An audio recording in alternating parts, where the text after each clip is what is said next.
right, biologists, let's take a look at carbohydrates from topic 2. Now, it says that monosaccharide monomers are linked together by condensation reactions to form disaccharides and polysaccharide polymers. Now, monosaccharide monomers are the smallest molecule that can link together with other monomers and form a polymer. So for proteins, for example, the monomer is the amino acid. You have many amino acids linked together, then you have a polymer. For carbohydrates, that would be the monosaccharide. Monosaccharide is the smallest Lego piece that you can link together with other monosaccharides and form a polysaccharide.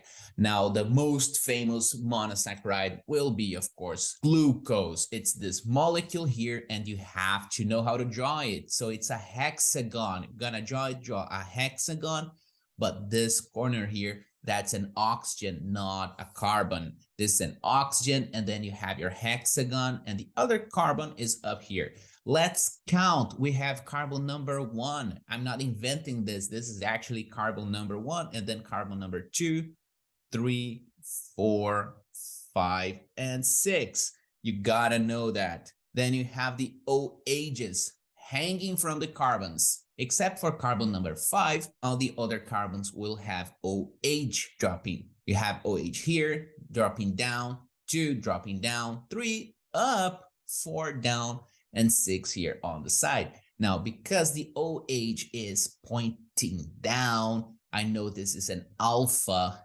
glucose. Let's write up here, alpha glucose. And how do I know it's alpha? Pointing down. Look at how we draw the letter alpha. We draw the letter alpha, and there is an arrow pointing down, hidden in the letter alpha. So if OH here in the carbon number 1 is pointing down, this alpha glucose. But what if the the OH was pointing up? Well, let's take a look. Let's hide here. If the OH was pointing up like this, then you would have the beta glucose.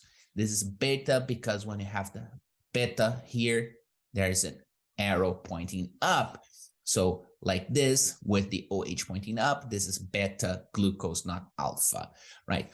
What other monosaccharides you absolutely have to know how to draw? You have to know how to draw ribose, right? So this is ribose. Let's write up here.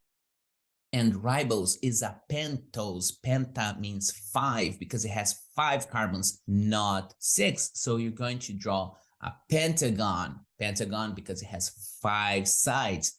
Now this one kind of looks like a person with both hands up. Here you have carbon number 1, 2, 3, 4, and 5 up here. Carbon number 1, you have OH pointing up. That's one of the hands. You have carbons 2 and 3 with 2 OHs here, 1 from carbon number 2, 1 from carbon number 3. Those are the legs. And then carbon number 5 with the OH here, that's the other head. And the head is the oxygen. This is ribose. What if I wanted to do deoxyribose? Deoxy, you have to eliminate one oxy. You eliminate one OH, and that would be this one here. So deoxyribose is just like ribose, except that it doesn't have this OH here dropping from carbon number 2. A disaccharide is a combination of 2 monosaccharides, like maltose over here. You have 2 glucose molecules and they are connected. You see this bond here. This bond here shows that these 2 molecules, these 2 glucose molecules are now part of one single maltose molecule. Other disaccharides. One time a past paper asked what kind of carbohydrate is lactose. We have lactose over here. Lactose is a disaccharide. It's made of 1 glucose and 1 galactose. So the 2 monosaccharides that make up lactose, one is glucose and one is galactose. One of the benefits of having lactose-free milk is that when you digest lactose, you use an enzyme called lactase to break lactose into galactose and glucose. Because now you have glucose in your milk, the milk is sweeter. And of course, people who do not produce lactase, now they can drink lactose-free milk, and that's good for them.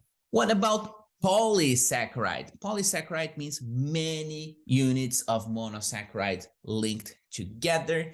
This looks a little weird, but still, this is glucose. Let's count the carbons. Carbon number 1. Again, you start with the oxygen, then you have carbon number 1, 2, 3, 4, 5, and 6 up here. This elbow is carbon number 6. So this is still glucose.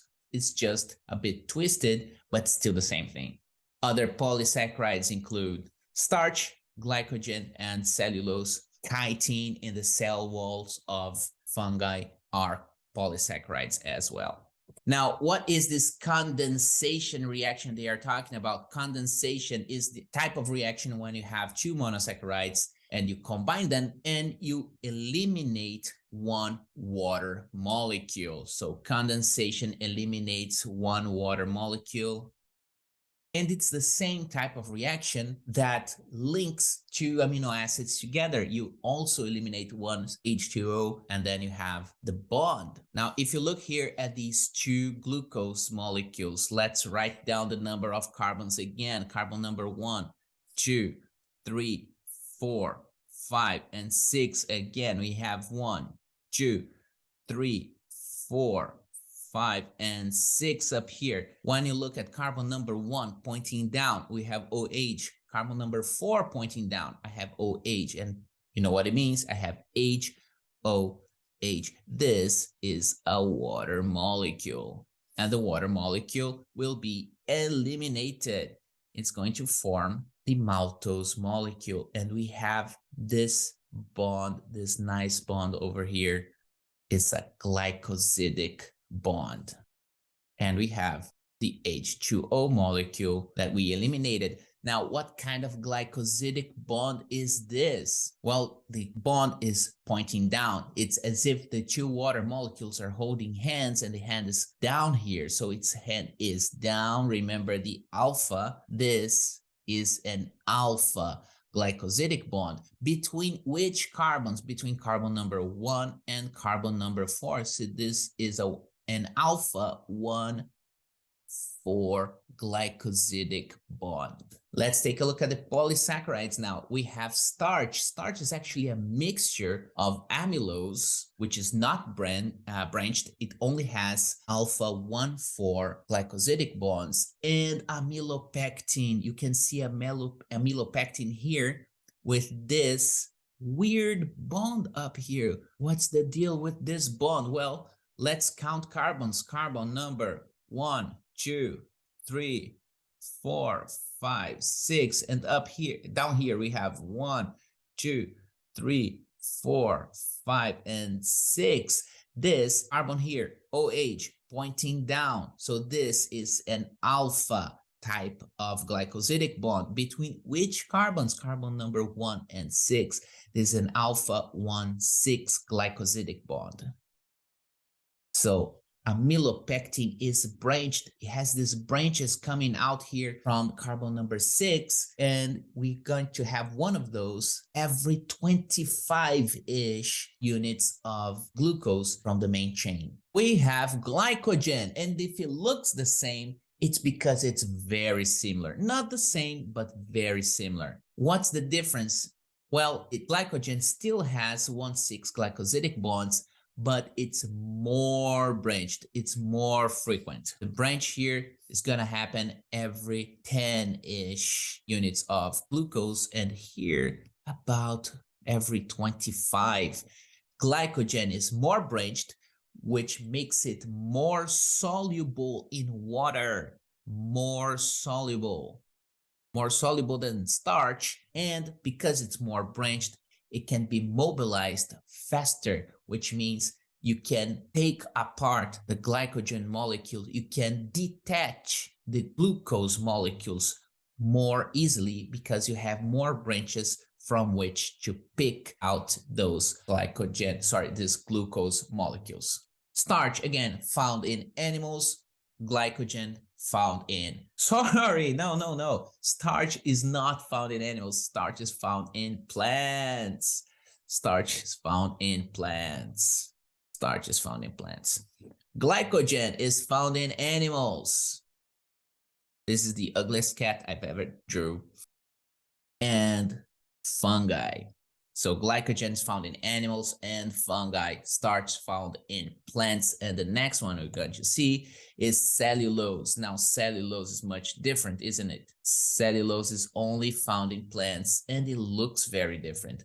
And the reason why it looks very different is because of the glycosidic bond you see here. This is not an alpha bond. You see how here in carbon number 1, let's count carbons. Carbon number, I'm gonna need a different color. Carbon number 1, 2, 3, 4, 5, and 6 up here. Counting yellow. 1, 2, 3, 4, 5, and 6 up here.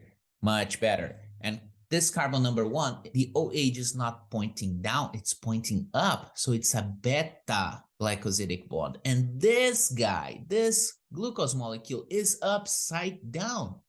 It's upside down.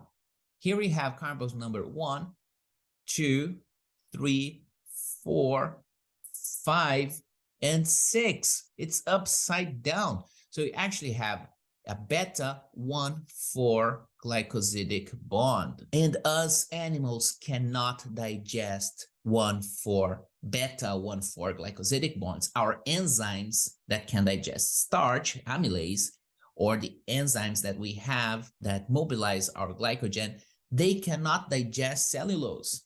We do not have an enzyme cellulase to break down cellulose, not even herbivores. This is why you can eat bread, for example, which has starch, but you cannot eat paper, which is made of cellulose. You simply lack the enzyme. The shape of the substrate, the shape of cellulose doesn't fit the enzymes you have. So the enzymes you have cannot act, cannot hydrolyze cellulose.